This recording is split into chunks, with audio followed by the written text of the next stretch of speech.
for example, for something that can go wrong when the latest fashion of the WEF is not to use artificial fertilizers because that has too much nitrate or produces CO2 or something like that. And therefore, for example, Sri Lanka that use natural fertilizer. Natural fertilizer is also, the scientific expression for that is shit. And as I grew up in the countryside, I can still remember the smell of that shit very well as the baby faces turning blue when in their mothers in these regions had been drinking water that was full of nitrate, because it gets into the groundwater.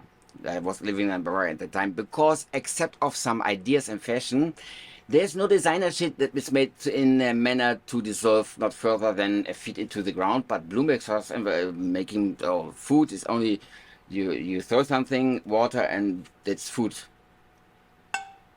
Yeah.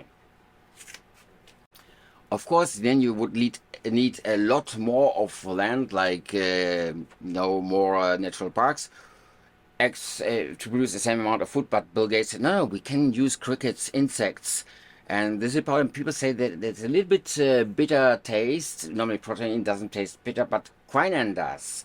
And quinine you find in insect shells, and you use it, for example, in old-fashioned malaria drugs, also in ginger tonic or martini. That's why those are not kosher for me.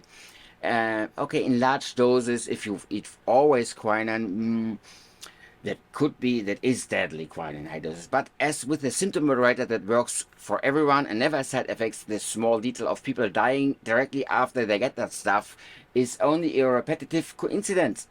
Besides, the World Economic Forum is very preoccupied with overpopulation. So overdensity are mostly in regions after a few years of population control, as I mentioned in several of my videos. And for example, Japan will now, because we don't live forever, of old age, be minus 25 million people. So go figure.